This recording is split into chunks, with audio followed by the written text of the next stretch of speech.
մասնակցում են քաղաքական գործունեությանը, չգիտեմ, հայտարարություններ են անում քաղաքական, որքանով այս հակադարձումը կարելի է ասես adekvat համարել եւ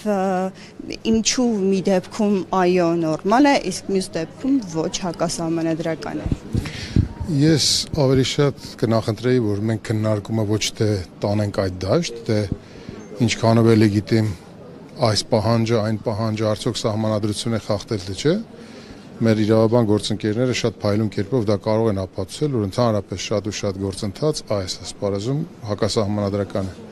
Ես ավելի շատ հակված եմ, թե նպատակները ինչու են կայանում։ Հետևաբար տեսեք սուդը կամ կեղծիքը կամ իրականությանից շեղելը կամ այդպիսի մտադրություն ունենալը շատ դեպքերում կիսա իրականության կամ կես ճշմարտությունների տեսքով կամ դրա շաղախման է լինում։ Երբ որ թաքցվում են իրական նպատակները եւ կիսա ճշմարտություններով հանրային դիսկուրս է հրահրվում։ Մենք պետք է ավելի շատ տեսնենք եւ խորանանք, թե ինչպիսի նպատակները հետապնդում է ամեն ինչը։ Առնվազն 3 ուղղությամբ եկեղեցու ըստ էության հնազանդեցման գործընթաց է, երկրորդը եկեղեցու դեմ պայքար, որը կարող է լինել արտաքին ուժերի հանձնարարական, եւ երրորդը նախընտրական այս ժամանակահատվածում նախկինների շարքերը եկեղեցով համալրելու այդպիսի ցանկություն, որը շատ դեպքերում նաեւ էլեկտորալ բավականին շատ հնարավորություններ կարող է պարգևել այսօրվա վարչակարգին։ Հետևաբար մենք պետք է ոչ թե փորձանենք կիսա ճշմարտությունների դեմ պայքարել, այլ մենք պետք է այս նպատակադրումները վերհանենք եւ հանրության հետ խոսենք այս նպատակների իրական նպատակադրումների վերաբերյալ։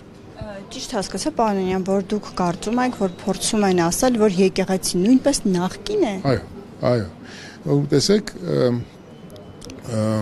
այն վարկագիծը, որ դրսևորվում է, չէ, ասենք շատ ու շատ հանրային գործիչներ այսօր հանդես են գալիս եկեղեցու, հայ առաքելական եկեղեցու պաշտպանությամբ եւ շատ ու շատ հասարակական քաղաքական գործիչները իրենցից ըստ էության իրենց պատկերացմամբ դրանք նախկինների ներկայացուցիչներ են։ Հետևաբար դուրս է գալիս, որ այսօրվա մոդեռն մտածելակերպ ունեցողները իրենք ուզում են եկեղեցին առողջացնել, բայց նախկինները պայքարում են եկեղեցին այսպես պահելու այդպիսի ջատագով են։ Հետևաբար եկեղեցին արժե զրկելու եւ նախկինների հետ մերձեցնելու եւ էլեկտորալ որոշակի նախապատվություններ կամ առավելություններ ձեռք բերելու նպատակադրում ունի այս ամեն ինչը։ Տեսեք, պարոն Անյան, երբ ասում են, որ էլեկտորալ է եւ նախընտրական տրամաբանության մեջ է պետք դիտարկել, հիմա արդեն կարծես թե ակնհայտ է, չէ, որ այս արշավը առանձնապես մեծ ձայներ չի բերելու Նիկոլ Փաշինյանին, որովհետեւ ավելի շատ իր դեմ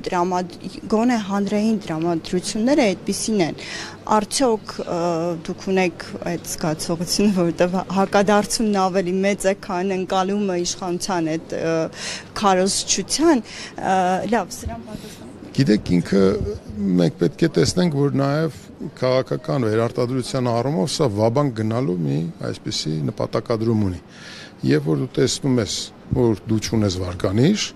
եւ երբ որ տեսնում ես, որ կարծես էլեկտորալ ակտիվությունը հանրության մոտ վերականգնվում է, համենայն դեպս համայնքներում իրականացված վերջին ընտրություններում շատ ավելի մասնակցության տոկոսը շատ ավելի բարձր էր, դու տեսնում ես, որ ինչ որ շեշտակի բաներ անելու կարիք կա սրբությունների, սրբության, ազգային միակ կառույցի, ինստիտուցիոնալ կառույցի դեմ հոխորտանքներ եւ այս ամեն ինչը փաթեթավորվում է կենցաղային պահանջներով։ Ես ավելի շատ ոչ թե օրինակ, եթե դուք տեսաք այդ էվոլյուցիան, դա պայքար էր եկեղեցու դեմ։ Հետո դա վերաճշգրտվեց եւ ավելի շատ պահանջ ներկայացվեց կաթողիկոսի կուսակրոնության ուխտը չպահպանելու այդպիսի ենթավարկած կամ կանխավարկած կամ վարկած ներկայացնելու։ Հետևաբար իրենք եւս որոշակի ճշգրտումներ են կատարում։ Այսինքն ամենասկզբից շատ ավելի հախուռն ձևով իրենք ցուցադրեցին, որ սա պայքարը եկեղեցու դեմ։ Ոչ թե եկեղեցին ու մաքրելու կամ ասենք վեհարանը իրենց ասելով մաքրելու հետ կապված ինչ որ հայ առաքելական եկեղեցու հետևորդների կողմից բան արած է, ասենք ինչ որ այդպիսի մտադրություններ կան։ Հետևաբար տեսեք, սա շատ կարևոր ու շատ մի ջրբաժան է։ Ձեր հարցի պատասխանը հետևյալն է. իրենք գիտակցում են, որ սա ռիսկային է, բայց իրենք այլ անելիք չունեն, սա քաղաքական վաբանկ գնալու ինչ որ գործընթաց է։ Եվ իրենք գիտեն, որ այս գործընթացի մասնակցությունը կան մեր հանրության ներսում այնպիսի մտածելակերպ ունեցող կամ ենթամշակույթ, այդպիսի ձևավորված արդեն իսկ ենթամշակույթ, որ այս խայծը կարող են կուլ տալ եւ էլեկտորալ իրենց այսօրվա պաշարները իրենք կամրապնդեն եւ նաեւ էլեկտորատը որոշակի համախմբում կապահովեն։ Իրանք հստակ մտադրությունն են, բայց սա քաղաքական վաբանկ է։